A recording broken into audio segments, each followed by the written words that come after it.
Ce programme relate des faits réels. Les scènes ont été reconstituées. Certains noms ont été changés.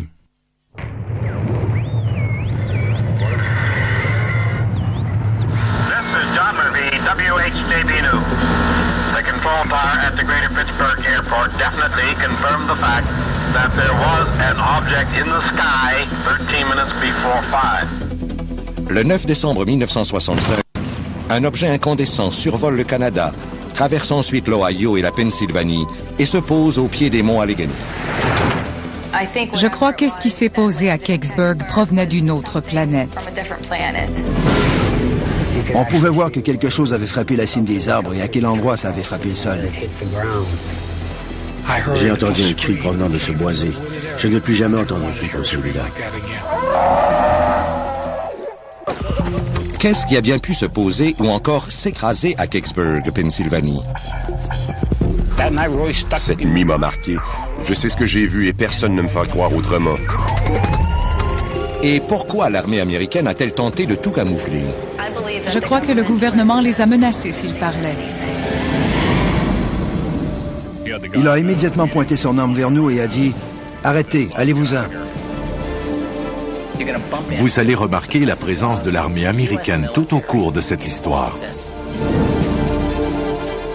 Aujourd'hui, une équipe de scientifiques va tenter de percer ce mystère vieux de 35 ans. Okay, it does look like the top of that tree was hit by something. Qui a divisé cette petite ville américaine. The government has been lying to us. That's all BS. It sounds like hooey to me. Les membres de la même famille se retrouvaient soudainement dans des camps opposés. Certains disaient « j'ai été impliqué » et d'autres disaient « il n'y est rien arrivé ». Je crois que les gens nient parce qu'ils ne veulent pas accepter la réalité. Nous retournerons aussi à Roswell pour analyser de possibles preuves tangibles d'un écrasement d'OVNI. Ici Brian Campbell. Restez avec nous pour Mystère à Kecksburg.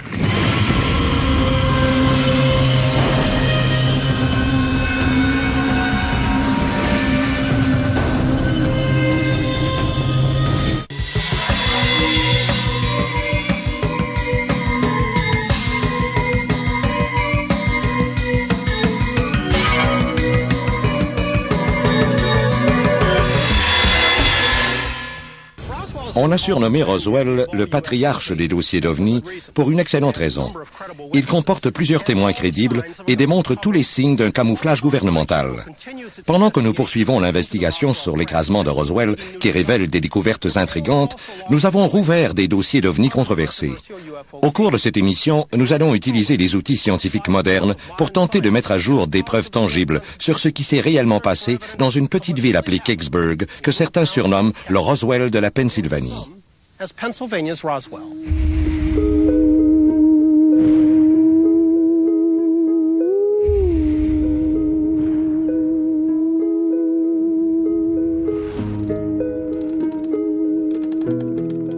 Selon le projet Blue Book, maintenant rendu public, dans la nuit du 9 décembre 1965, 3 militaires ont été envoyés à Kecksburg, petite ville endormie.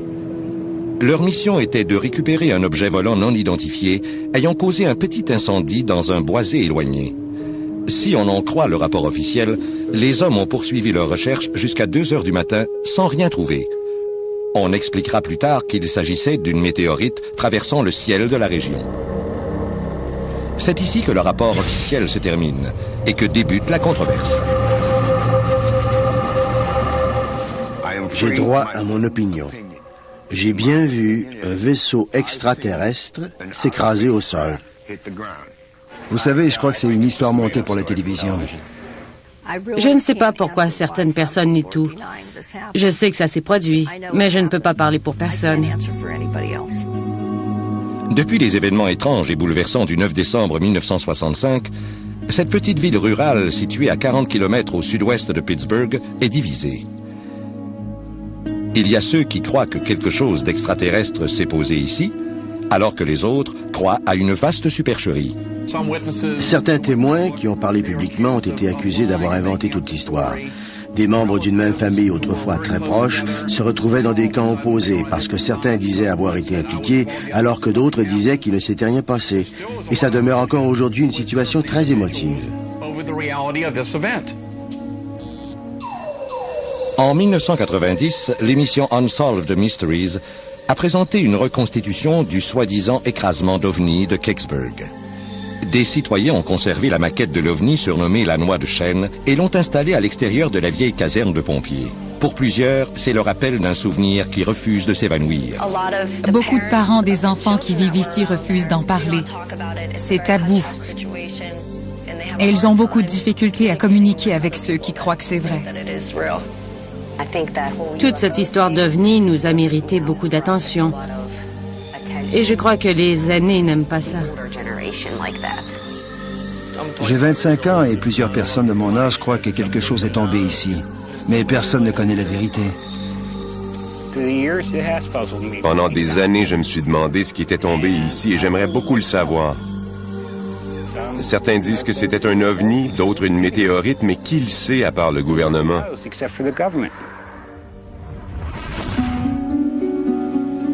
Bien que Robert Blystone n'avait que 16 ans en 1965, il essaie toujours de comprendre ce qu'il a vu à 16h45 un certain soir de décembre particulièrement doux.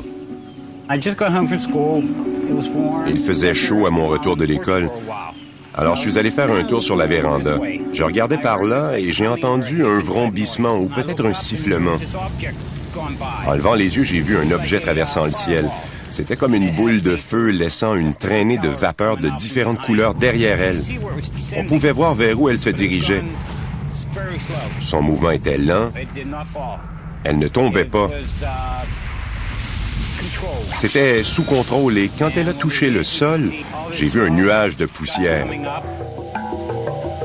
Blystone n'était qu'un des milliers de témoins à avoir vu cette soi-disant boule de feu dans le ciel de l'Amérique du Nord. Moins d'une heure auparavant, l'objet volant avait été vu au Canada, laissant dans sa course des lignes téléphoniques bloquées et des témoins éberlués. Kecksburg est un des sites d'écrasement d'OVNI les plus méconnus de l'histoire américaine et aussi l'un des plus intéressants. Il y a beaucoup de témoins et un haut pourcentage de leurs témoignages peut être corroboré. L'histoire qu'ils racontent est celle d'un objet qui traverse le ciel du Canada et de l'Ohio et qui s'écrase à Kecksburg en Pennsylvanie.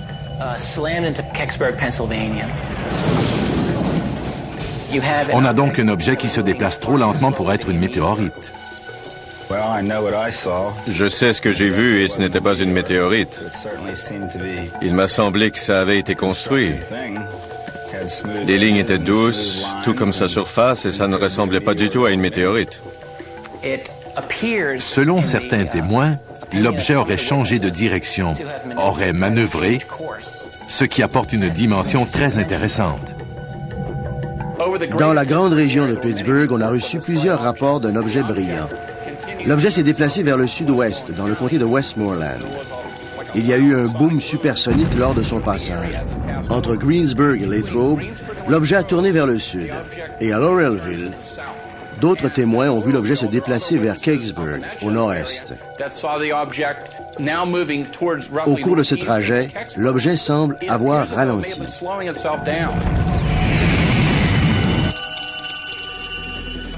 Tout près, à Greensburg, c'était la folie. Des témoins surexcités appelaient la station de radio WHJB pour rapporter ce qu'ils avaient vu. C'était peu avant 17 heures et la directrice, Mabel Mazza, s'apprêtait à quitter pour la soirée. Elle n'a pu se rendre à la maison qu'après minuit. L'animateur en service Stan Wall est venu me voir pour me demander de l'aider à prendre des appels. J'ai dit, mais qu'est-ce que c'est que ce tapage? Il a répondu, c'est le téléphone.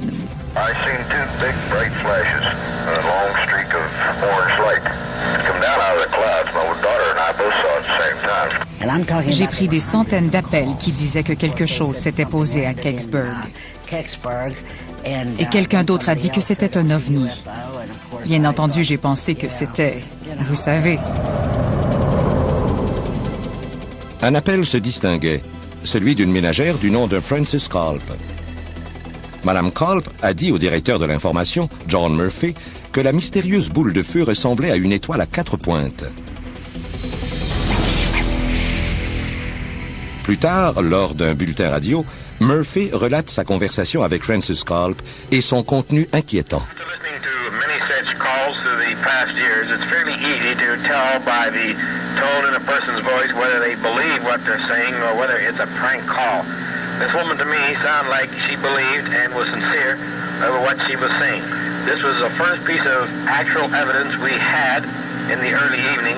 Up until now, it was lights in the sky and things that could not be checked out. Now we had something physical. We had an object on the ground. Après avoir entendu l'histoire de Madame Culp, Murphy est parti à la recherche de l'objet mystérieux. Le reporter d'expérience n'avait aucune idée des dangers qui l'attendaient. 8 kilomètres plus loin, à Kecksburg, la police de l'État était déjà sur place, accompagnée de quelques pompiers volontaires. Ils tentaient de contrôler une foule grandissante de curieux qui arrivaient sur les lieux. Bill Weaver était de ceux qui tentaient de s'approcher. J'avais 19 ans, j'avais entendu ça à la radio et je descendais la colline. C'est sur cette route de campagne que nous étions ce soir-là. On s'est arrêté ici et en regardant dans le champ, nous avons vu quelque chose dans les bosquets parmi les arbres. C'était une lumière incandescente, une lumière bleue comme celle des soudeurs, parfois très brillante et parfois plus faible. Je l'ai observé plusieurs fois. Peu après la tombée de la nuit, John Murphy de WHJB arrive sur les lieux. Il déclare ne pas avoir vu la lumière bleue lui-même, mais posséder des enregistrements de plusieurs témoins affirmant l'avoir vue, incluant un policier. One of the state police officers walked up to my car and said, "We got something out there. It's blue, it's pulsating, and there's a light on it." To the best of our knowledge, there was no one in the woods at that time. Several people, including Adam Lynch from Channel 11 television, said he saw a light. Malgré tous les témoignages concordants, certains résidents de Kecksburg soutiennent qu'on peut expliquer cette lumière La nuit tombée, il y avait quelques personnes dans le bois qui cherchaient. Et parfois, quelqu'un voyait une lampe de poche. Il disait « Regardez, il y a quelque chose qui clignote par là. » Nous avons découvert plus tard qu'un jeune homme avait une caméra stroboscope ou quelque chose comme ça. Il l'a fait fonctionner 3 fois. C'est de là que venait la lumière bleue. Voilà l'explication. Ed Myers était le chef des pompiers volontaires au moment de l'incident. Il s'agit de moi, j'imagine. Ils ont dit que c'était tombé, que ça ressemblait à une noix de chêne et que ça avait marqué le sol. Le sol n'avait pas été marqué. Tu l'as vu, toi? No ground disturbed.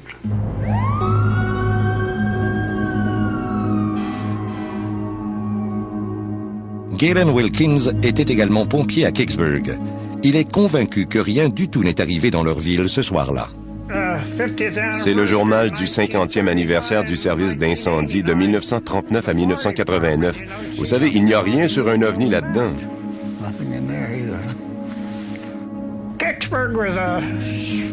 Kecksburg était une petite ville accueillante.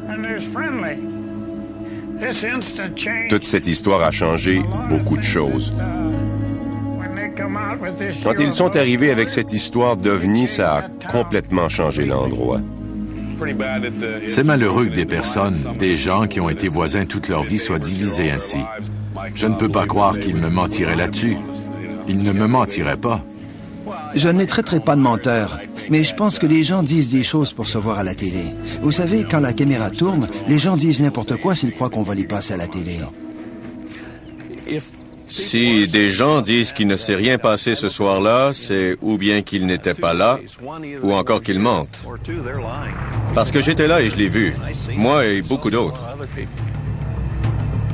Je dirais aux gens de Kecksburg qui croient que rien ne s'est écrasé ce soir-là et qu'il ne s'est rien produit, de repenser à ce qu'ils disent. Ils ont peut-être entendu trop d'histoires à propos d'hommes en noir du gouvernement, ce genre de choses. Ils ont peur.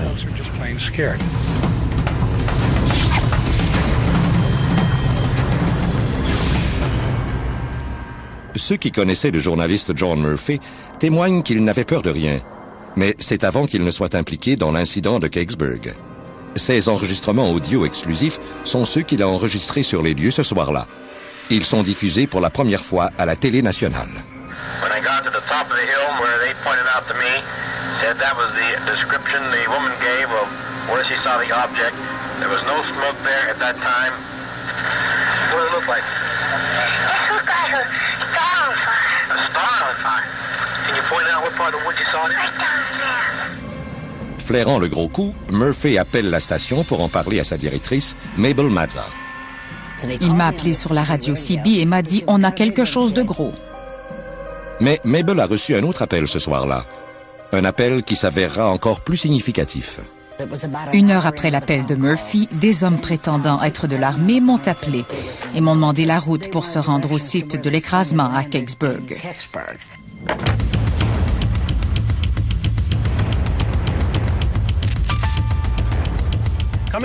À venir à Mystère à Kecksburg. Il a levé son arme, l'a pointé vers nous et a dit « Arrêtez, partez d'ici ». Quelqu'un a-t-il menacé la vie de simples citoyens? L'ancien chef de cabinet de Clinton veut savoir. Menacer des gens avec des armes n'est pas la façon dont nous fonctionnons dans ce pays. Un témoin de Kecksburg conduit des scientifiques dans les bois à la recherche d'indices de ce qui pourrait être tombé en 1965. Et une nouvelle surprenante au sujet des fouilles à Roswell. Nous creusons dans le sol à la recherche d'indices physiques de l'impact d'un vaisseau extraterrestre. Mystère à Kecksburg vous revient dans un instant.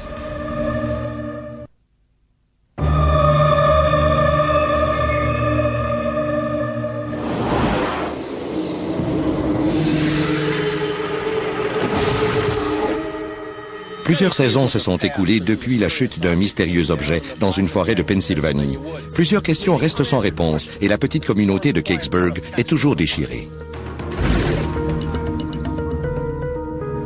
Le Dr Stephen Kite, un archéologue de l'Université de Virginie-Occidentale, ainsi que Mitzi Schramke et Chris Haney, géologue, arrivent à Kecksburg pour débuter une investigation que nous avons demandée. Ils utiliseront les outils de la science moderne pour trouver des réponses à ce mystère. Je suis emballé de faire la géoarchéologie de ce site, puisque c'est très inhabituel. On s'attend à retrouver certains indices s'il y a eu l'impact d'un gros objet ici. L'exactitude de ce site est basée sur des témoignages. Au moment de l'incident, Jim Romansky était un jeune pompier volontaire d'une ville voisine. À la fin des années 80, il a visité le site accompagné du spécialiste des ovnis, Stan Gordon. Il a marché dans le secteur pendant un bon moment et a dit « Les gars, je crois que c'est précisément ici. » 1 an plus tard, nous avons reçu un message anonyme nous disant qu'il y avait un autre témoin qui avait vu l'objet sans jamais le rapporter. C'était Bill Bully Bush. Aujourd'hui âgé de 77 ans, Bully Bush doit tenter de retrouver l'endroit exact où il a vu l'objet il y a si longtemps. Le terrain a beaucoup changé depuis sa dernière visite.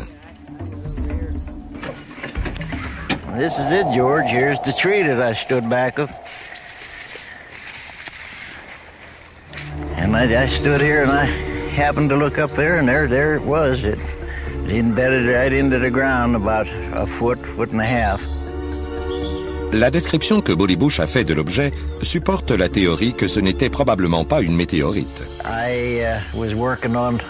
Je travaillais sur une Corvair 64 à la maison lorsque j'ai vu une boule de feu rouge traverser le ciel. Ça s'est déplacé et ça tournait comme si c'était télécommandé. Ça a fait un 8 pour ensuite faire un atterrissage sur le ventre après avoir frappé la cime des arbres. Ça sentait les œufs pourris. On entendait un sifflement et un crépitement comme quelque chose qui refroidit. C'était rouge-feu. A fairly soft landing. Oh yeah, it just like it was radio controlled. Kite et les autres espèrent que les souvenirs de Bully Bush leur permettront de déterminer ce qui est tombé ici en 1965. Ils vont fouiller la région pour trouver des débris métalliques et des taux de radiation inhabituels. Mais plus important encore, ils vont creuser pour voir si le sol a été dérangé. S'il y a eu un impact, ou encore si on a voulu cacher un impact, ce sol meuble et humide pourra encore révéler des indices.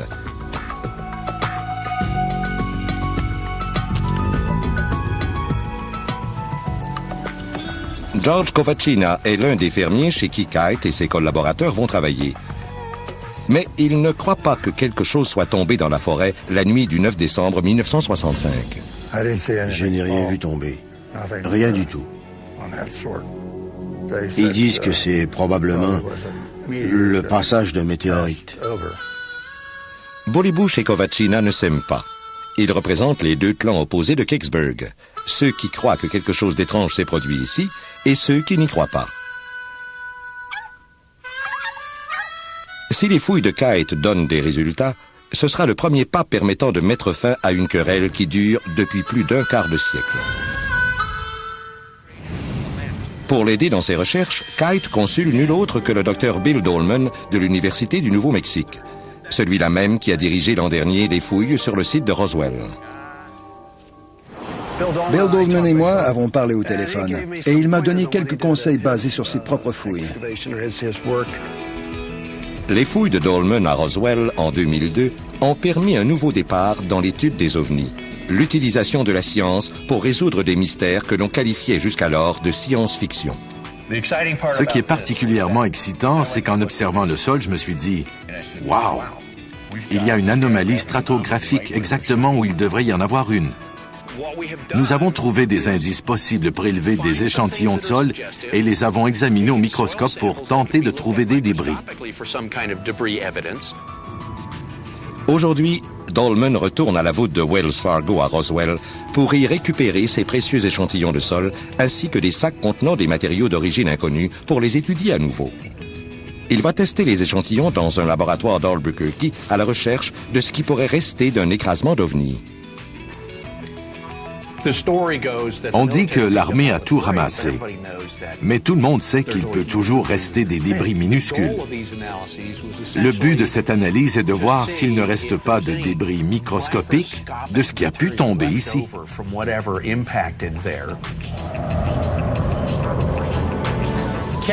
La science moderne peut-elle percer le mystère des ovnis ou, pour certains, le mythe des ovnis? À venir, à Mystère à Kecksburg. Notre visite à Kecksburg pour tenter d'en savoir plus.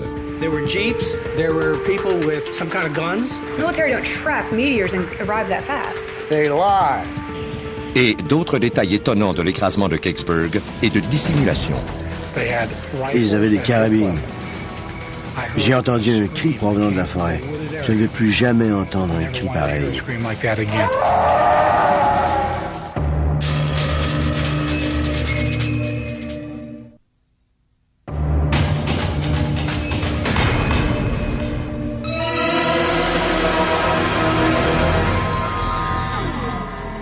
« 9 décembre 1965, Kecksburg, Pennsylvanie. Vers 20 heures, une véritable foule envahit la route rurale Highland Lane, ainsi que la route opposée qu'on appelle depuis ce soir-là la route météorite. Plusieurs curieux étaient de l'extérieur de la ville, attirés par les reportages sensationnels, comme cet enregistrement exclusif d'une tribune téléphonique de la radio KDKA, diffusée le soir même de l'écrasement. Pittsburgh. I'm getting bulletins here about a minute. KDKA News is checking with the Pentagon, out in the open that there's a possibility an Army missile might have plunged into the woods over in Westmoreland County. Maybe not. But we've got a lot of speculation going on, and people are really demanding some explanations, and the government isn't coming up with them. Il est probable que le premier reporter arrivé sur les lieux ait été le directeur de l'information d'une autre station, John Murphy, de WHJB à Greenburg. Murphy a mis de la pression sur deux policiers locaux. I asked, did you find anything down there? He looked puzzled for a second and said, I'm not sure. Then I said, well, let me ask my question a different way. After you make your report to the captain, do you think you or the captain perhaps may have something to tell me? Même si Murphy avait des années d'expérience sur le terrain, il n'était pas préparé à la réponse du policier. He said, you better get your information from the Army. This was the first time anyone had made any mention of the military. to refer me to the Army led me to believe that perhaps there was something in the woods at that time that showed some significance of military value. Bob Getty, un reporter pour le Greensburg Tribune, était aussi sur les lieux. Il y avait beaucoup de militaires aux alentours. Il y avait des policiers et les soldats étaient armés. En sortant de ma voiture, ils m'ont demandé où j'allais. J'ai dit, je vais là-bas voir ce qui se passe. Ils ont répondu que je pouvais pas y aller. J'ai demandé pourquoi et ils m'ont répondu parce qu'il n'y avait rien. J'ai dit, s'il n'y a rien, je peux y aller alors. On m'a dit, vous devez partir d'ici.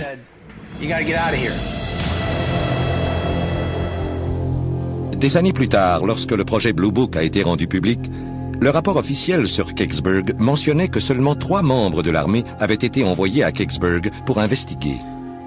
Le rapport poursuivait en disant que 3 soldats de la base radar de Oakdale de Pittsburgh, soit une unité de l'armée de l'air, avaient été envoyés et qu'on n'avait rien trouvé.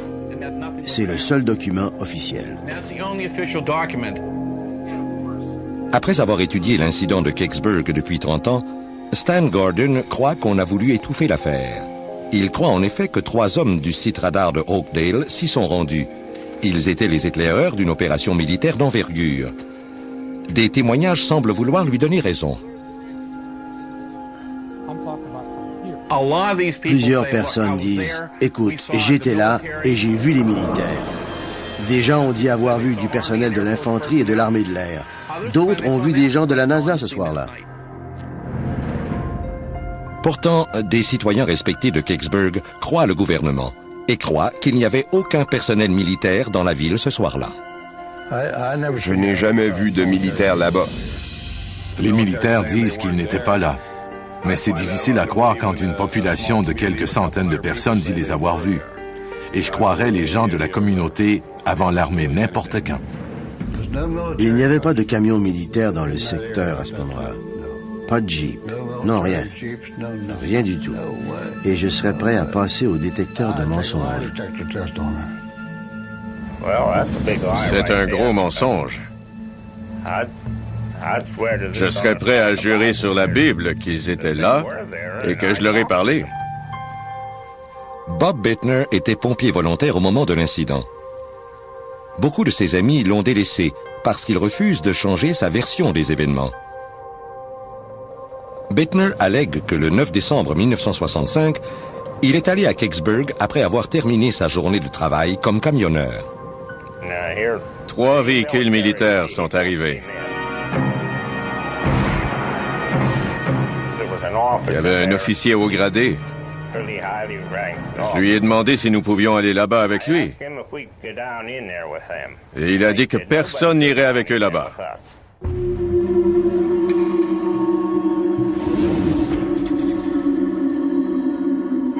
Malgré ceux qui, comme le gouvernement, démentent la présence de l'armée ce soir-là, plusieurs autres, comme Linda et Bob Focia, jurent que leur petite ville a littéralement été envahie par des soldats.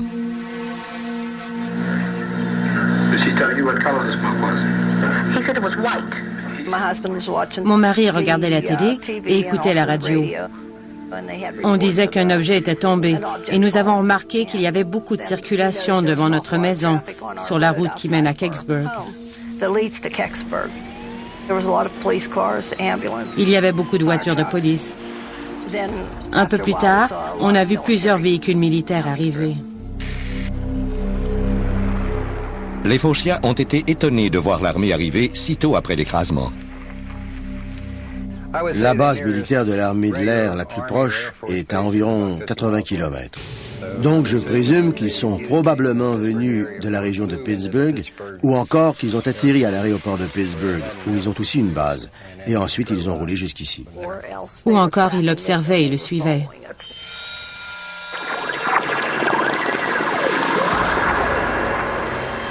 Si l'armée américaine suivait l'objet mystérieux au radar, cela pourrait expliquer leur arrivée rapide.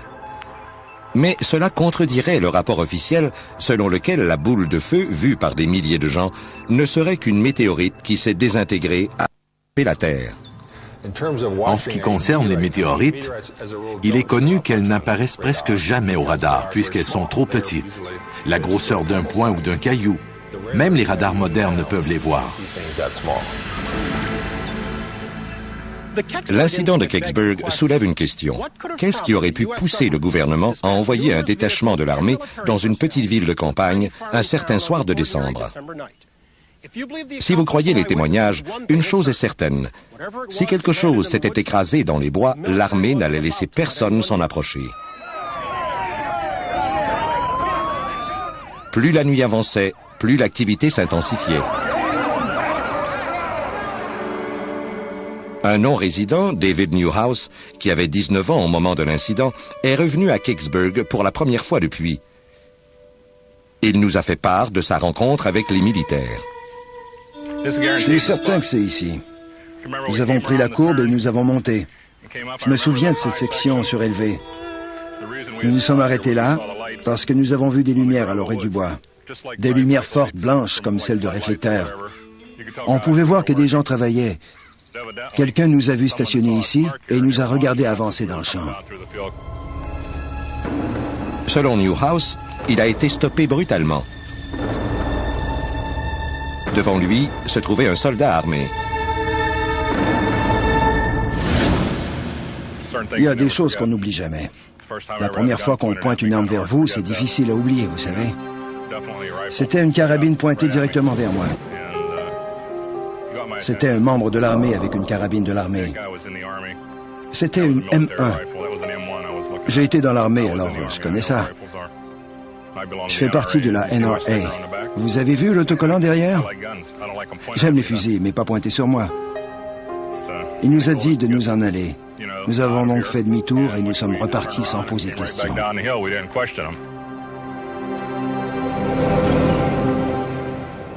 Après s'être stationné sur la route surplombant le bois, l'adolescent Bill Weaver a eu lui aussi une altercation avec l'armée. Ils sont venus vers nous, nous ont dit de déplacer notre voiture et de partir. J'avais 19 ans et je voulais savoir pourquoi on devait partir. Ils n'ont donné aucune raison et ont menacé de saisir ma voiture si je ne partais pas. C'était la voiture de mon père, alors avant d'être encore plus dans le pétrin, je suis parti. Don Sebastian était un autre jeune homme curieux. Lui aussi était à l'écoute de WHJB. Et il a convaincu les amis de conduire les 70 km et de se rendre à Kecksburg pour voir ce qui pouvait bien se passer. Il y avait des feux de Bengale en travers de la route et des policiers armés. L'un d'eux s'est approché de mon véhicule et m'a demandé de retourner d'où je venais. Étant jeune et aventureux, ça ne faisait pas vraiment mon affaire. On avait fait tout ce trajet sans rien pouvoir saisir de l'action. Vous comprenez? Sébastien est donc parti à pied vers le bois pour mieux voir ce qui se passait. J'ai emprunté cette route et je me suis caché derrière un camion militaire. Je suis monté sur le pare-choc ou sur un pneu, je ne me souviens plus. Mais j'étais suffisamment élevé pour voir par-dessus le camion de l'autre côté. Et je pouvais voir du personnel militaire armé. En regardant par-dessus une butte, puis dans le ravin, j'ai vu entre 75 et 100 militaires. Ils avaient des carabines et marchaient tous ensemble vers un boisé.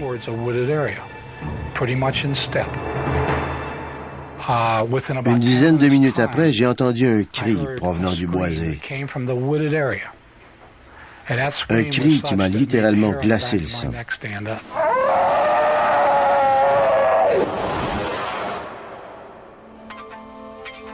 Je ne veux plus jamais entendre un cri pareil. Quelques secondes plus tard, Sébastien a entendu un autre cri.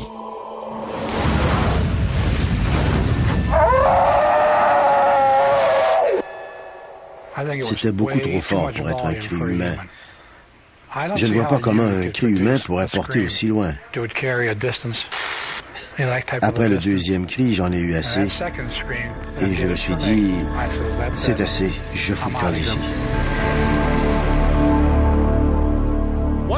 Qu'est-ce qui aurait bien pu atterrir dans ce bois et produire un cri pareil? Que pourrait-il y avoir de si important pour que l'armée menace de simples citoyens? Et pourquoi, presque 35 ans plus tard, n'y a-t-il pas de dénouement à cette histoire? À venir. Des hommes en veston et imperméables menaient l'opération. Ils donnaient des ordres aux policiers et à l'armée. Je crois que le gouvernement les a menacés s'ils parlaient. Des hommes en noir et d'autres personnages inquiétants. Il n'y a aucun doute sur l'existence des hommes en noir et certains d'entre eux sont du monde, comment dirais-je, bureaucratique. Et la recherche des dossiers manquants sur l'affaire Kecksburg.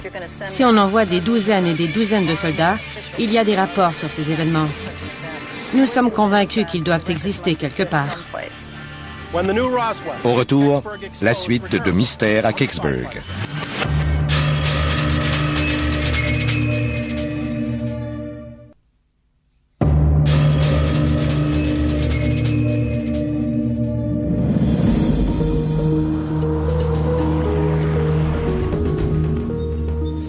À l'été 2002, nous avons commandité une fouille historique au réputé site de l'écrasement d'OVNI de Roswell. Un archéologue de l'Université du Nouveau-Mexique, le Dr Bill Dolman, a découvert de l'argile de friction dans la Terre, ce qui pourrait être expliqué par un impact puissant. Il a aussi recueilli 55 échantillons de sol et 27 matériaux d'origine incertaine. Il est prêt à analyser ces échantillons au laboratoire ultra sophistiqué de Asakai, au Nouveau-Mexique. Il y avait plusieurs échantillons minéralogiques de forme inhabituelle.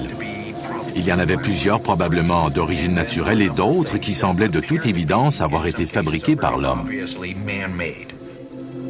En attendant les résultats, Dolman demande au scientifique Bill Biava de faire une étude élémentaire des échantillons de sol colligés au site de la fouille. Pour répondre à la question, est-ce que la terre de Foster Ranch est différente de celle qui ne provient pas de Foster Ranch? Je dis que les échantillons prélevés dans la tranchée et passés au détecteur de métal sont radicalement différents. L'analyse des éléments du sol a convaincu Dolman de poursuivre ses fouilles à Foster Ranch. Entre-temps, au jour 2 des recherches à Kecksburg, le Dr Ray Hicks, un spécialiste forestier de l'Université de Virginie-Ouest, arrive sur place. Sa mission, tenter de retrouver après tant d'années les arbres brisés tels que décrits par des témoins. Hicks s'est appuyé sur de rares photographies prises par le chercheur Stan Gordon au début des années 80 et qui montrent ce qui semble être des arbres endommagés. On peut certainement voir que quelque chose de directionnel s'est produit ici. Tous ces arbres sont orientés dans la même direction. À l'endroit où nous sommes, j'ai de la difficulté à comparer les arbres qui sont tombés avec ceux que j'ai devant moi. Le Dr Hicks a un véritable défi devant lui. Identifier des arbres qui ont été brisés il y a plus de 35 ans à partir de photos prises il y a environ 20 ans. Vous voyez? D'accord. On se tient ici, et vous voyez cet arbre là-bas? C'est un cerisier tardif. Cet arbre est l'arbre mort. Vous voyez où il y a cette jeune pousse?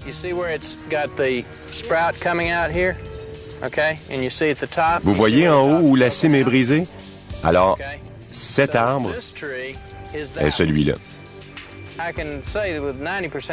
Je peux dire avec 90% de certitude qu'on a retrouvé les arbres représentés sur cette photo. Hicks informe l'archéologue Stephen Kite de ses découvertes. My assumption is that this tree here is the one that was affected. That is, that the top here was broken out. That is consistent with Bill's recollection that it was coming in from this direction. Okay, it was coming in from this direction, going that way. Il y a un problème. Les arbres identifiés par Hicks à partir des photographies sont dans une autre crique parallèle au site, mais à environ 30 mètres de l'endroit où Bill Bullybush se rappelle avoir vu l'objet qui s'est écrasé. This is Ray Hicks. I'm a forestry professor at West Virginia University. I'm here with Steve Kite. Le scientifique appelle le chercheur Stan Gordon qui a mené toutes les entrevues auprès des témoins. Quand j'ai parlé aux scientifiques, il m'a semblé qu'ils étaient près de la zone, mais j'ai eu l'impression que Bill était probablement au mauvais arbre, parce que la description qu'il faisait de certains éléments ne concordait pas. Okay, so if we stand with our back to the tree facing the Hayes farmhouse, okay, now what? Then we're looking at the wash that you're talking about. 25 feet from it. Would you say we're digging in the wrong place? It appears that the spot indicated would be not in the same place where you're digging. Deux petits ruisseaux à quelques mètres de distance. Des souvenirs vieux de 35 ans. Kite et son équipe réalisent qu'ils devront reprendre les fouilles dans un autre secteur.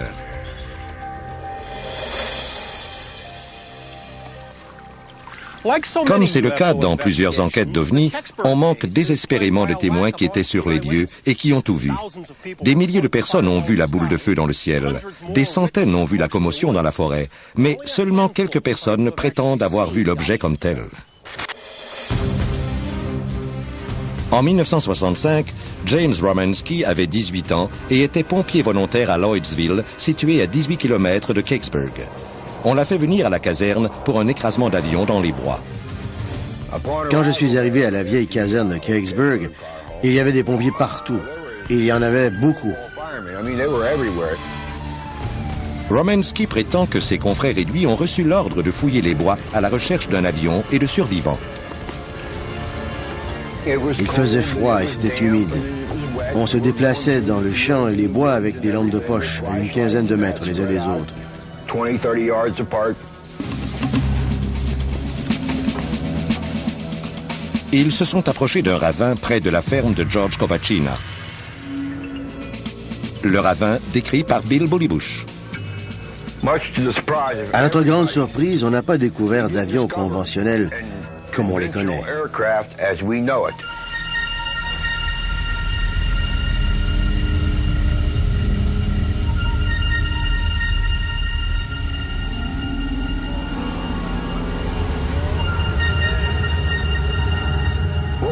Ce qu'on a trouvé était plutôt un gros objet métallique.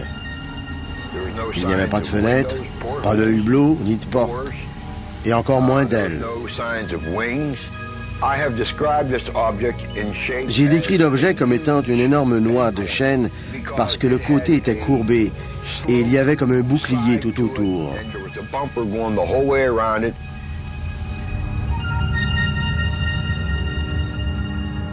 Bill Bullybush, qui s'est enfui en entendant les pompiers approcher, a lui aussi décrit un objet presque identique.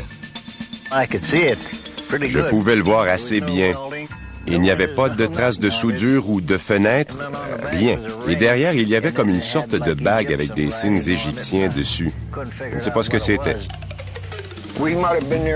On a peut-être été là 15 minutes. Puis, deux hommes sont arrivés à travers les bois. Très grands, très officiels, avec des imperméables. Ils nous ont dit de partir d'ici puisque le secteur était sous surveillance.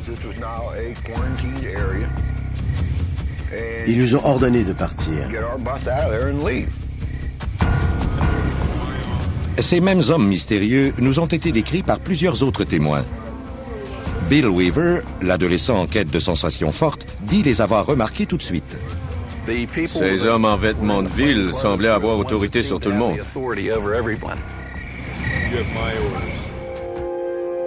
À quelques mètres de l'endroit où Bill Weaver était stationné, les membres de la famille Hayes avaient, à partir de leur ferme, une excellente vue de l'action qui se déroulait. Les Hayes se sont retrouvés face à ces hommes en complet et aux officiers qui les accompagnaient. Une nuit que les enfants n'oublieraient jamais. J'avais 10 ans et j'ai vu plein de choses cette nuit-là. Les militaires sont entrés et ont demandé d'utiliser le téléphone. Ils ont parlé à maman et à papa et ont demandé de nous envoyer au lit. Alors que cette nuit de décembre s'allongeait, les événements dans la forêt sont devenus de plus en plus mystérieux. Je crois que ce qui est atterri à Kecksburg venait d'une autre planète. Pas de la Terre. Qu'est-ce que le reporter John Murphy a réellement vu à Kecksburg ce soir-là? Soudainement, il a cessé de parler et n'en a plus parlé, comme si rien n'était jamais arrivé. Une réunion de villageois explosive. Et une découverte dans les bois de Kecksburg. It does look like the top of that tree was hit by something.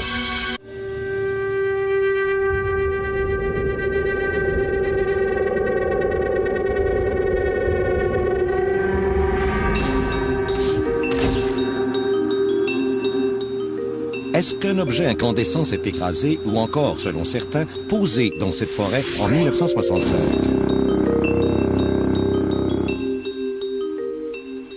Le Dr Stephen Kite, archéologue à l'Université de Virginie-Ouest, et son collègue le Dr Ray Hicks, expert forestier, commencent la 3e journée d'investigation dans un nouveau secteur.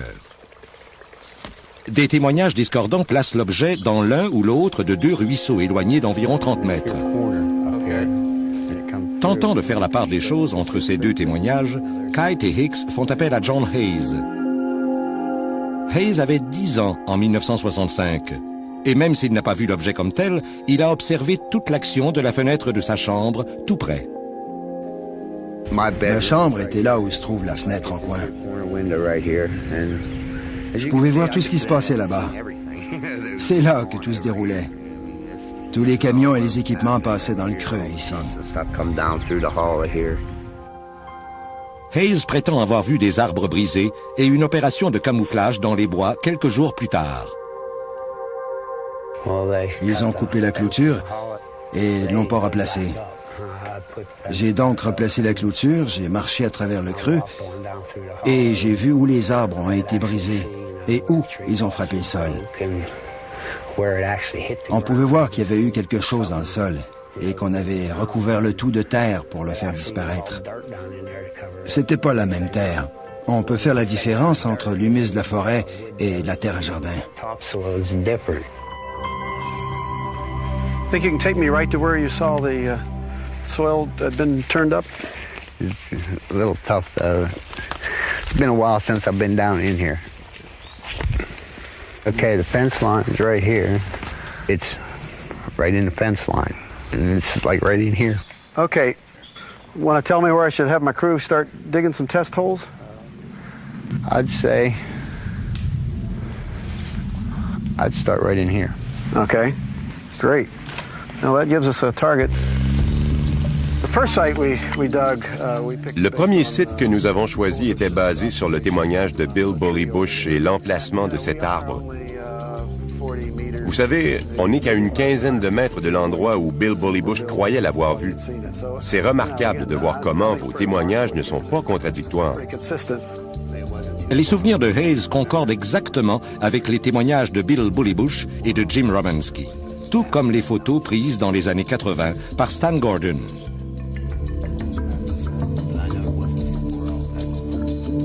Okay, the key point that I started with is that tree right there. See the forked cherry with the flag in it up high? Right. The top of that tree was knocked out by whatever hit it. Right. And then it was angled the whole way up through. Okay. From that there, straight up through there. This here tree right here, I think, was one of them that was broke off. The one that has the bird hole in it up there on the top. Okay, yeah. Straight through there. Okay, it does look like the top of that tree was hit by something. Le témoin John Hayes a donné 2 nouveaux indices importants aux scientifiques. Un endroit plus précis où creuser pour voir si le sol a été déplacé. See, this one's a lot darker than that. Even at the bottom, it's not as orange as that. It does look like we may be right on John Hayes' disturbance zone. Ainsi qu'une meilleure trajectoire pour vérifier la thèse des arbres brisés. John Hayes a d'autres souvenirs du 9 décembre 1965. Il soulève des questions encore plus inquiétantes sur l'incident. Mon frère Jim était avec moi et il y avait cet homme qui passait avec quelque chose dans les mains. À l'époque, je croyais que c'était un détecteur de trésors. Il nous a dit qu'on ne devrait pas être là, que le secteur était fermé, que personne ne devrait être ici. On lui a dit qu'on vivait tout près et qu'on venait ici tout le temps. Alors, il nous a dit, vous savez quelque chose des radiations? Non. Et il a dit qu'il y avait peut-être des radiations.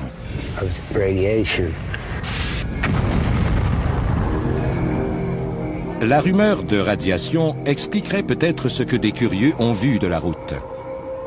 Il y avait un gros camion stationné là-bas.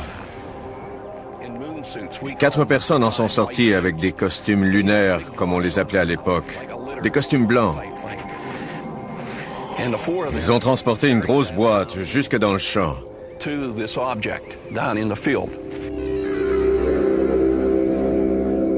Ils ont soit mis quelque chose dans la boîte, soit retiré quelque chose de la boîte. Je ne sais pas, mais ils ont travaillé là-dessus toute la nuit. Tout aussi alarmant que les témoignages sur les radiations, on aurait vu ce soir-là des hommes d'une mystérieuse agence du gouvernement.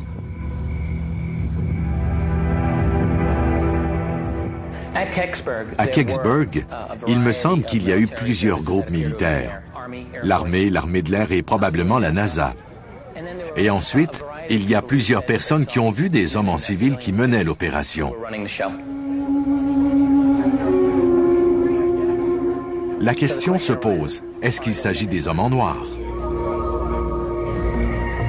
Les histoires de soi-disant hommes en noir remontent à près de 50 ans.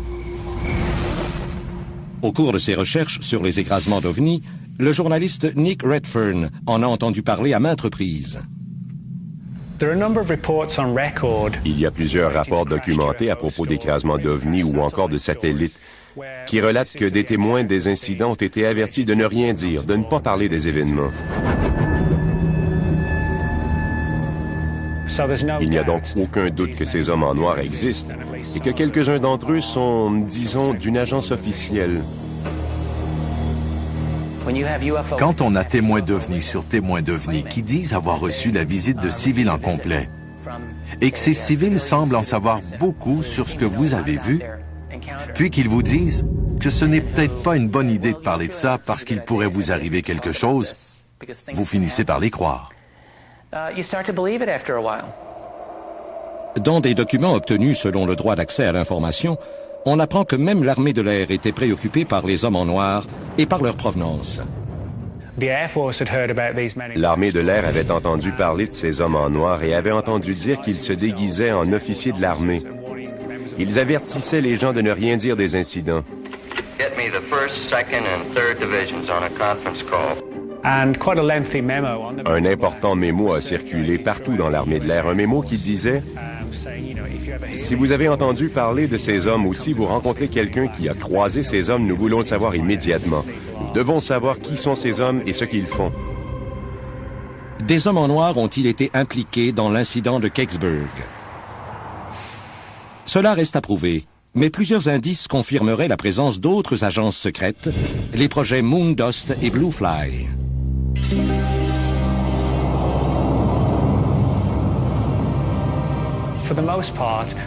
Ces deux projets visaient principalement à récupérer des débris de fusées soviétiques, comme des fusées d'appoint, des satellites, des objets comme ça. Un document que j'ai obtenu grâce à la loi sur l'accès à l'information parle du personnel de Moondust et de son vif intérêt pour les rapports d'observation d'OVNI au milieu des années 60.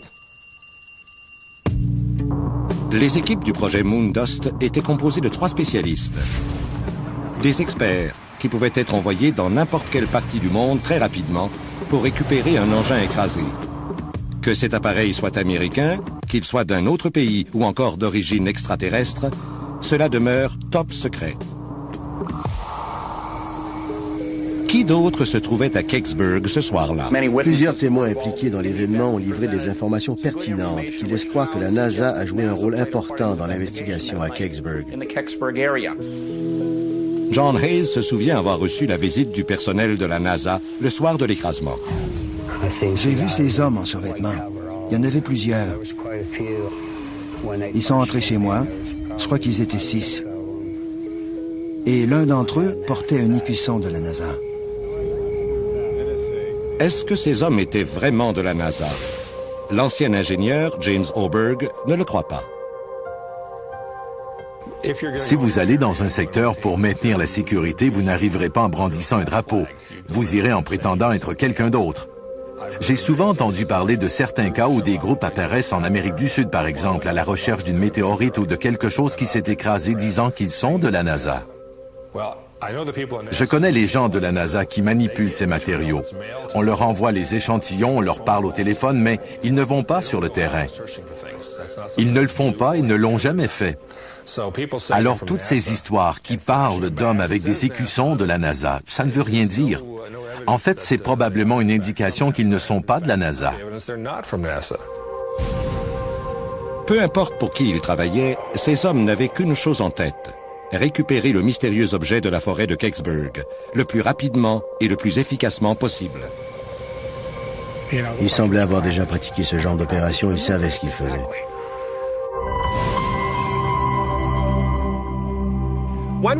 À venir à Mystère à Kecksburg. La coalition pour l'accès à l'information assigne un détective privé au dossier. En ce qui me concerne, le gouvernement peut façonner l'histoire qu'il veut, l'histoire qui fera son affaire. La recherche des dossiers manquants se poursuit jusqu'au Capitole. Un des hommes les plus influents des États-Unis appuie cette démarche. Les dossiers de l'investigation devraient être disponibles. 25 ans de secret, c'est déjà trop long. Et des nouvelles des recherches sur l'écrasement de Roswell. Si c'était un ovni, un vaisseau extraterrestre capable de voler dans l'espace, c'était probablement fait d'un matériau qu'on ne connaît même pas encore.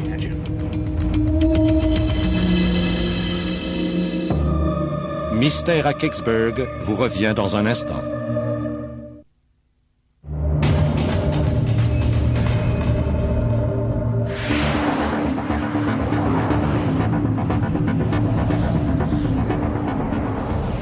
Juin 2003. L'équipe scientifique de Kecksburg fait une découverte importante dans les bois de Pennsylvanie. Au deuxième site de fouille, on trouve des signes confirmant que le sol a été déplacé, tel que décrit par le témoin John Hayes. J'ai toujours cru que c'est ce qu'on allait trouver. Pas nécessairement de traces que quelque chose était tombé, mais plutôt des preuves qu'on avait nettoyé le site. Yeah, this looks disturbed. On peut savoir facilement si le sol a été déplacé quand on a un échantillon pour comparer. This enough? On ne saura pas exactement ce qui a déplacé le sol. Mais encore une fois, c'est une pièce du puzzle. À plus de 3200 km à l'ouest, l'archéologue Bill Dolman tente de résoudre un autre puzzle, l'écrasement de Roswell en 1947. Au laboratoire de Assagai, à Albuquerque, il apprend que la majorité de ces échantillons de matériaux inconnus sont d'origine terrestre. Par contre, il y a un échantillon qui rend le Dr Dolman et son équipe plutôt perplexes. Un matériau qui ressemblerait a priori à des fibres. J'ai cru tout d'abord que c'était un échantillon de fil de nylon, mais en y regardant de plus près, ça n'y ressemblait pas parce que les fibres n'étaient pas vrillées. Dolman ne peut pas formuler d'opinion avant l'analyse du Dr Dave Rudiak, l'homme qui a déchiffré le mémo Remy, la grande surprise de l'enquête de Roswell. Dolman se demande tout de même si ces fibres pourraient avoir un rapport avec ce que des témoins de Roswell ont décrit comme du métal avec mémoire. Beaucoup de personnes l'ont décrit comme étant poreux comme un tissu. Vous pouviez le chiffonner, il reprenait sa forme originale. En 1947, il n'existait rien de tel. De nos jours, on croit qu'il pourrait être possible de fabriquer un matériau comme celui-là.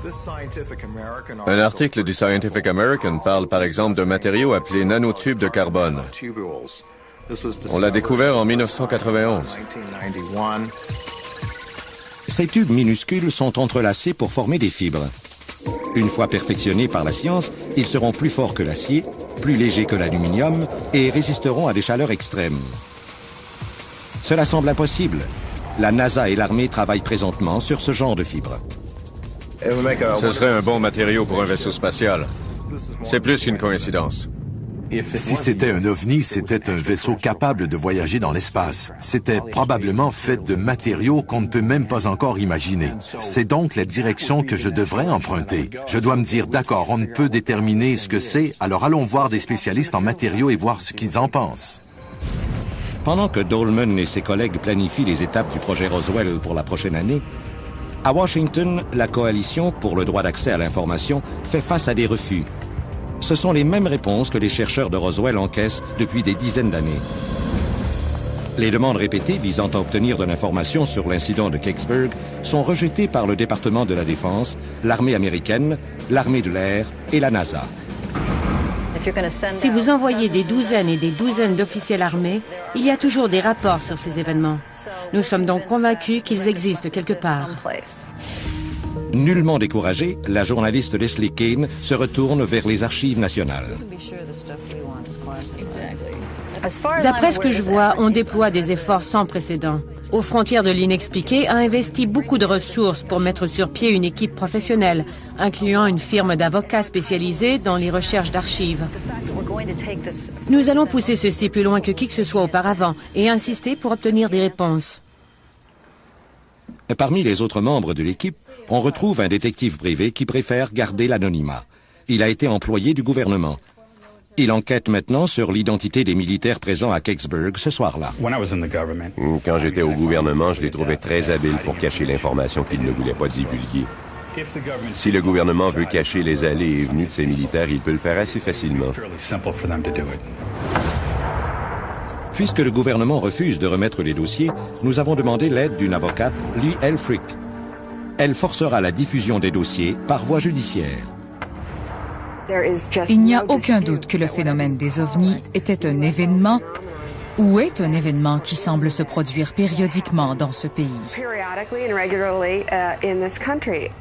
Et la façon dont le gouvernement réagit face à cet événement nous en dit long sur la manière dont il peut réagir face à d'autres événements similaires.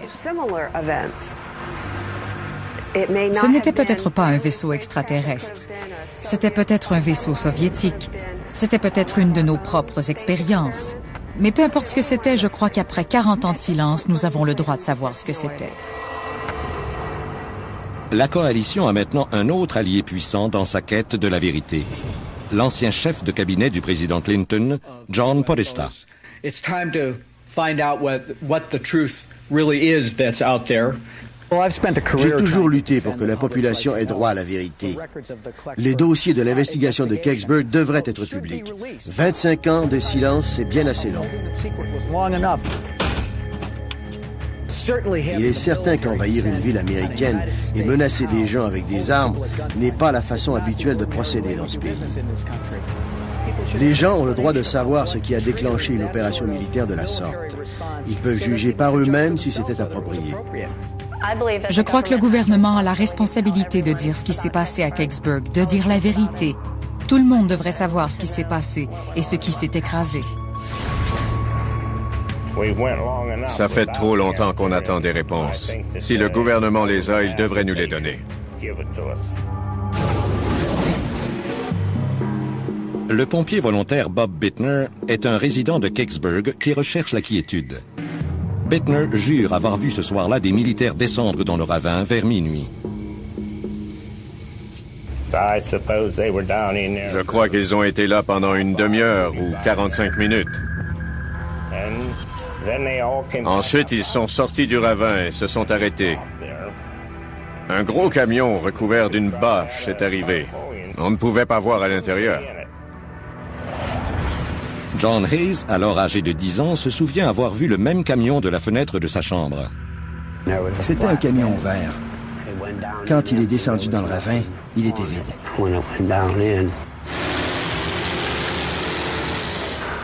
Mais quand il en est ressorti, transportait définitivement quelque chose. Ils étaient pressés de sortir de là. Quelqu'un se serait placé devant, il l'aurait écrasé.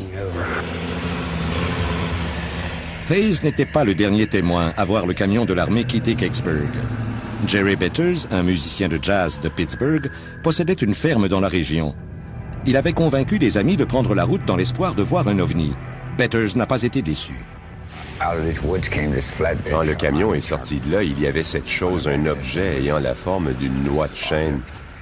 C'était, je crois, un peu plus gros qu'une Volkswagen. Soudainement, Betters et ses amis se sont retrouvés dans la mire des soldats.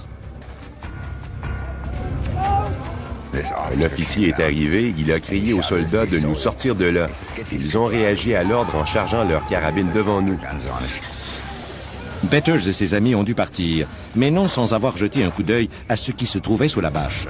Ils croient toujours que c'était un vaisseau extraterrestre. J'ai pu voir sa forme, et j'ai pu aussi voir comme des hiéroglyphes sur la partie arrière. Et c'est ensuite qu'ils nous ont chassés. Il y a 2 moments dont je peux me souvenir très clairement. Je me souviens exactement de ce que je faisais quand Kennedy a été tué, et je me souviens exactement de cette soirée. Tout comme plusieurs autres témoins, Jerry Betters se demande toujours ce qu'on a pu retirer des bois de Kecksburg. L'ancien ingénieur de la NASA, James Oberg, a une opinion là-dessus. Ça m'a fait penser à la rentrée dans l'atmosphère d'un vaisseau spatial. Et selon des rapports de l'armée de l'air, un vaisseau spatial russe aurait en effet effectué une rentrée dans l'atmosphère exactement ce jour-là. Oberg fait référence à Cosmos 96, une sonde vénusienne qui aurait fait défaut et se serait désintégrée au-dessus du Canada tôt dans la matinée. D'autres ont dit que c'était un satellite russe. Est-ce que l'une ou l'autre de ces théories pourrait expliquer l'arrivée rapide des militaires ou encore la mobilisation des équipes Moondust? Si un satellite décline de plus en plus de son orbite et s'apprête à effectuer une rentrée dans l'atmosphère, le commandement spatial américain le suivrait des jours d'avance. Surtout que nous savons maintenant que l'armée américaine tentait de mettre la main sur des pièces de satellites russes, ce qui leur aurait permis d'obtenir de l'information stratégique, en particulier sur le programme d'armes nucléaires. Durant la guerre froide, la découverte d'un vaisseau ou d'un satellite russe aurait en effet été entourée du plus grand secret. Mais qu'en est-il de la forme en noix de chêne de l'objet décrit par tant de témoins? Un aspect très intéressant, c'est que la capsule de rentrée construite par les Soviétiques lancée vers Vénus et qui est retombée sur Terre le même jour que les événements de Kecksburg avait justement la forme d'une noix de chêne, selon l'armée.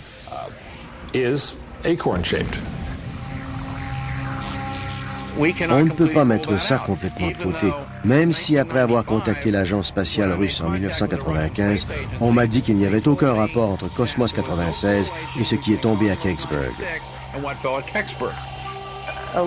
Philip Clark, une sommité du programme spatial russe en Angleterre, ne croit pas qu'il s'agissait de Cosmos 96, et pour plusieurs raisons. L'objet sphérique qui serait tombé n'aurait eu qu'1 mètre de diamètre. Ça ne colle pas avec la description des témoins.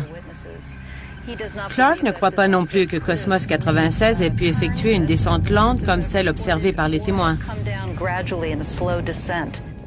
C'était peut-être un satellite et peut-être pas. Si ce n'était pas un satellite, ça ne laisse plus beaucoup de choix. Ça ne pouvait être autre chose qu'une technologie qui n'est pas la nôtre.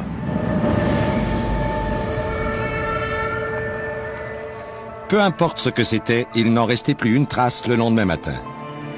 John Murphy, directeur de l'information à WHGB, a pensé qu'il avait assez d'informations pour faire un reportage percutant sur l'incident. À venir, est-ce que John Murphy en savait trop à propos de l'incident de Kecksburg? Si on s'est débarrassé de John, il n'y a qu'une seule raison.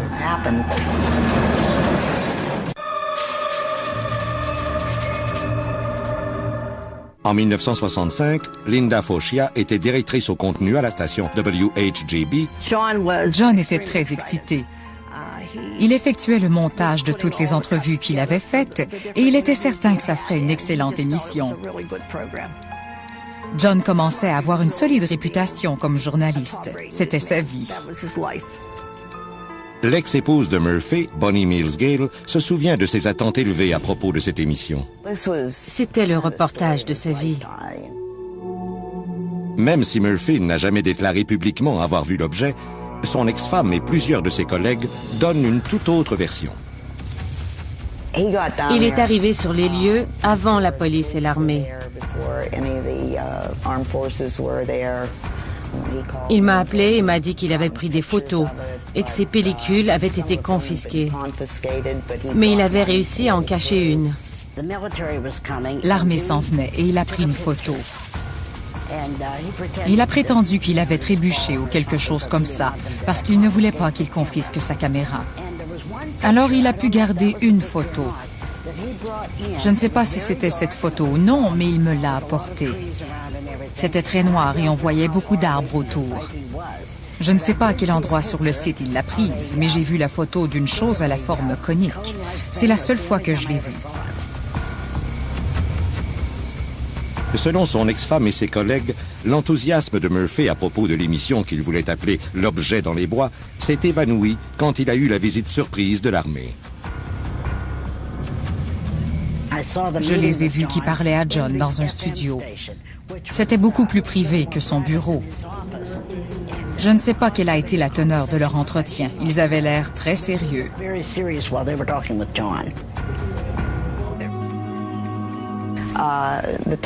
Connaissant le genre de reporter qu'il était, ce n'était pas dans sa nature d'abandonner une histoire comme celle-là.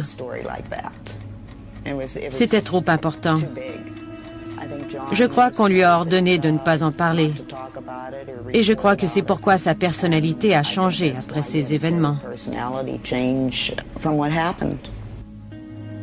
Une semaine après l'incident, Murphy a diffusé une version très censurée de son reportage après que des gens interviewés se soient désistés. Yesterday afternoon, a woman from Kecksburg area recorded for us what she saw, what she reported, and what the state police and military officers told her the object was. She described for us on tape what and how it looked. Late this afternoon, she notified this radio station that she was afraid of getting into trouble, and she did not want her description of the object used on the air.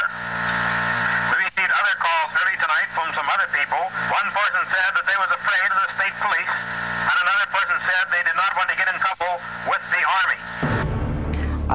J'ai entendu l'enregistrement original avant sa diffusion. J'ai été surprise d'entendre le montage final sur les ondes. La plupart des dialogues avaient été censurés. The second call came in. It was a woman with more information. We will now play that interview, and I ask you to listen closely to her description of what she saw.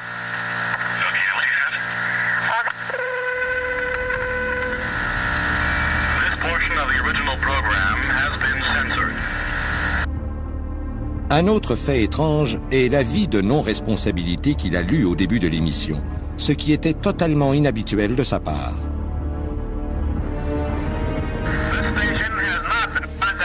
By any official agency of the state, federal, or local government. We have received very good cooperation with the state police and with the military, and we were able to receive all the information we wanted this past week. We have not had any political or otherwise influence put on us concerning this program whatsoever. Je crois que John tentait de se protéger parce qu'il savait qu'avec les militaires sur place, il aurait des problèmes.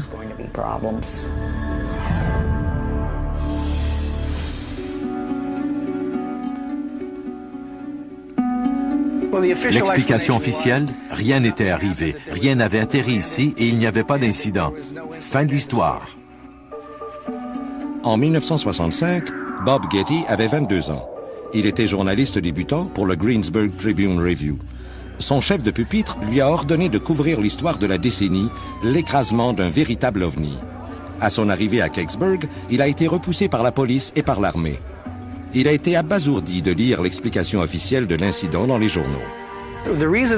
La raison pour laquelle l'histoire s'est évanouie, c'est qu'à l'époque, on croyait les autorités, incluant les journalistes. Contrairement à son collègue John Murphy, directeur de l'information à la station WHJB, Bob Getty n'a été témoin d'aucune activité suspecte dans les bois ce soir-là. Ils savaient que j'avais été repoussé. Murphy avait plus d'informations confidentielles que moi. Selon des amis et des collègues, la vie de John Murphy a basculé après l'incident de Kecksburg. Puis, lors d'un reportage en Californie, c'est la tragédie. Il était à Santa Barbara. Et vers 22 heures, il a voulu traverser la rue pour aller voir des taches d'huile. Il a traversé la rue. On a conclu que c'était un délit de fuite. On n'a jamais retrouvé le conducteur. J'ai lu le rapport de police. Beaucoup de choses n'ont pas de sens. Quel genre de tache d'huile allez-vous observer à 22 heures? Je n'avais aucune idée, mais je savais que quelque chose n'allait pas. Après la mort de Murphy, toutes ses notes, ses enregistrements, ses photos et les négatifs ont disparu sans aucune explication. Le travail d'une vie mystérieusement envolé. Si quelqu'un s'est débarrassé de John dans cet accident, il n'y a qu'une seule explication. C'est parce qu'il en avait trop vu et trop entendu. Et y avait-il à Kecksburg des gens sans scrupules qui ont voulu s'assurer que certains témoins de l'incident ne parleraient pas de ce qu'ils ont vu? Plusieurs personnes croient que c'est ce qui se cache derrière le refus catégorique de certains résidents d'accepter les événements. Tout le monde avait peur, puis quelqu'un a dit que les militaires étaient allés le voir.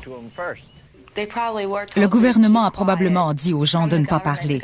Le gouvernement peut tout faire et à n'importe qui. Ils peuvent menacer les gens et s'en sortir. Je crois qu'on peut influencer les gens facilement, surtout ceux qui sont de la campagne. On peut les influencer et les menacer de façon à ce qu'ils ne parlent pas. Ils ont dû être forcés de mentir, ou bien on les a menacés, ou bien on les a payés.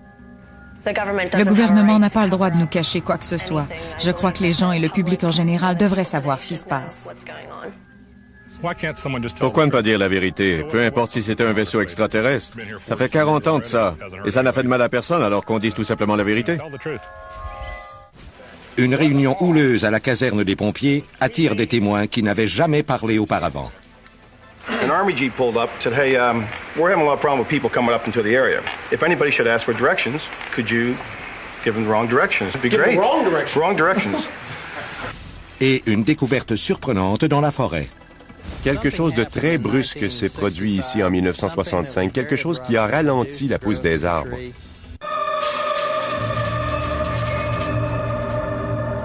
Qui connaît la vérité sur ce qui s'est réellement passé à Kecksburg?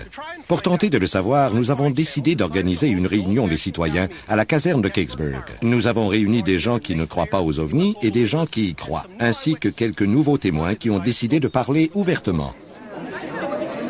Let me start with Chuck Hilland over here. Chuck, how serious are the divisions in this town over what did and didn't happen? Ça a vraiment divisé la communauté et je crois que c'est très malheureux. Your dad owned the land where the event supposedly. What'd your dad tell you? Je dois vous dire que mes parents ont tendance à croire qu'il ne s'est rien passé de particulier. Who had direct knowledge? Go ahead, Mr. Steiner. We haven't heard from you before. Nous l'avons vu. Mais des arbres nous masquaient partiellement la vue. Je ne sais pas ce que c'était. C'est ce que j'ai pensé. Peut-être, mais ça allait lentement. Et ça ressemblait à un engin parce que ça semblait être piloté. Ça ne tombait pas. Ça semblait suivre une trajectoire. Je ne sais pas. All right, Mr. Betters, you're a young man, 65. But you say there were soldiers here. About almost 24. En plus que ça, ils nous ont encerclés. Why do so many people say there were no soldiers here? Je ne comprends pas ça. Yeah, Mike Slater, another new witness. Go ahead. Ce soir-là, mon frère et moi, nous nous tenions sur le trottoir. Une Jeep de l'armée s'est arrêtée et ils nous ont dit « Hey les gars, vous pourriez nous aider? » On était jeunes, on avait 14 ans, alors on leur a répondu « Bien sûr, qu'est-ce qu'on peut faire? » Ils ont dit « On a des problèmes avec tous ces gens qui affluent dans le secteur. Si on vous demande la direction, vous pourriez leur donner la mauvaise route? » Oui, la mauvaise route. Alors toute la soirée, on a envoyé des gens partout. Non seulement on a vu le camion plateforme descendre là-bas vide, mais on l'a aussi vu remonter chargé. Ils disent qu'ils ont vu le camion descendre puis remonter. À l'endroit où cette chose a atterri, on n'aurait pas pu faire descendre autre chose qu'une Jeep. Il y a 3 véhicules qui sont allés là-bas. Et je serais prêt à le jurer sur la Bible. Je vous le dis. 3 military vehicles. Ouais. Des racontars. You saying a vehicle couldn't get down there? Non. Une plateforme est descendue, oui. Elle est remontée, oui. Chargée, oui. Why do you figure so many people then say there was no military here and no, there was no flatbed truck? J'en ai aucune idée, ils étaient tellement visibles. J'ai écrit quelques-uns de ces articles et j'ai écrit que les militaires étaient là. Quand je suis arrivé sur les lieux, ils ont dit « Il n'y a rien ici, allez-vous-en ». J'ai stationné ma voiture, je me suis promené et j'ai parlé avec des gens qui regardaient la scène.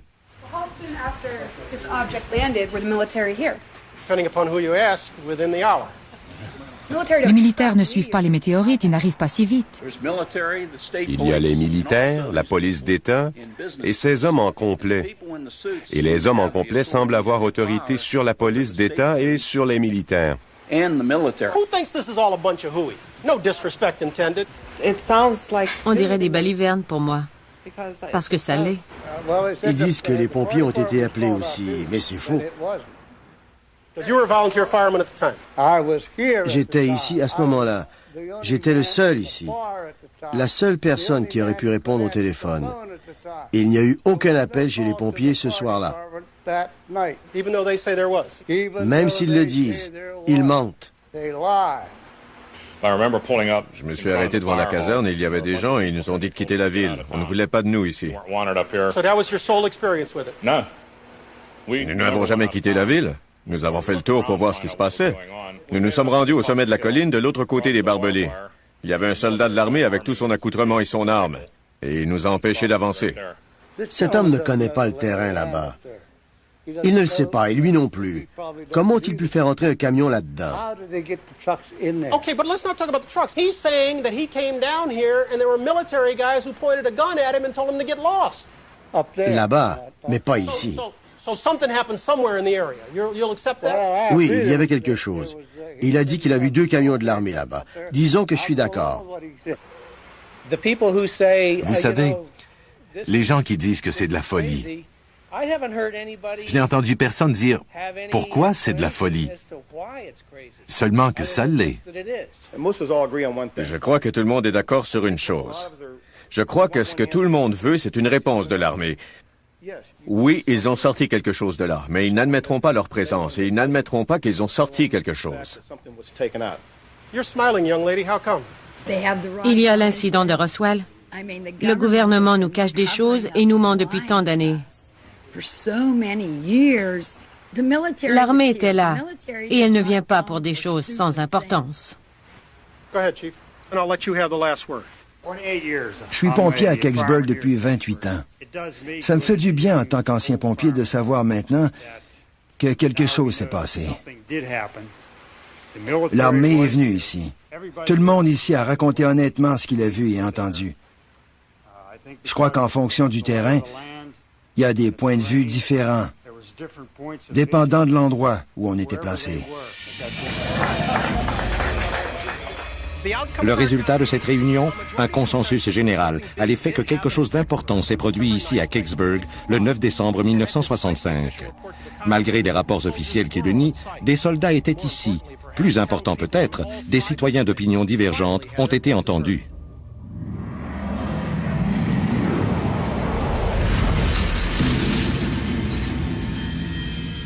Mais une des réponses qui pourrait élucider ce mystère demeure peut-être cachée dans les bois.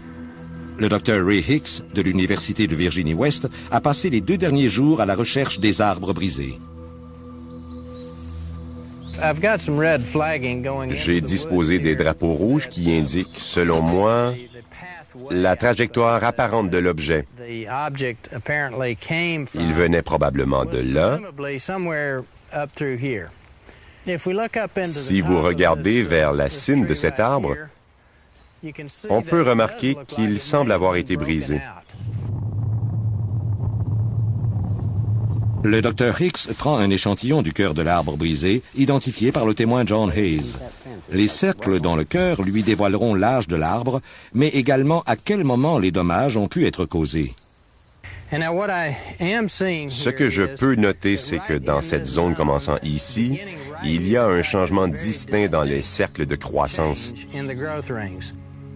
Ce frêne se trouve exactement au centre du groupe d'arbres brisés. Nous avons compté les cercles à partir de l'écorce de cet arbre, jusqu'à ce point où nous avons détecté un ralentissement de la croissance. Nous avons découvert qu'il y avait 38 cercles. Ça signifie que ce qui a nui à cet arbre s'est produit autour de 1965. 1965, l'année des incidents de Kecksburg. Il s'agit d'une preuve circonstancielle importante qui appuie les témoignages voulant qu'un objet s'est bel et bien écrasé à travers ces arbres. Les dommages que Ray a observés présentent une forme qui détermine une trajectoire claire. Et c'est une trajectoire plausible selon certaines de nos observations. Et ce qui est bien, c'est qu'elle soit datée. 1965.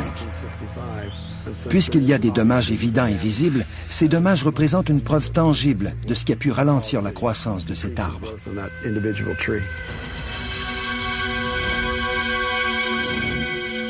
L'enquête que nous avons menée à Kecksburg nous a fait avancer sur plusieurs fronts. L'observation du cœur des arbres endommagés a prouvé scientifiquement que quelque chose s'était produit en 1965, ce qui corrobore les témoignages voulant qu'un écrasement s'y soit produit. La mise à jour des dossiers cachés de l'incident de Kecksburg approche, grâce au travail de la Coalition pour le droit à l'accès à l'information à Washington. Et finalement, pour les résidents de Kecksburg, il y a espoir d'obtenir des réponses à des questions posées dès décembre 1965. Ici Brian Gumbel. Au revoir et merci.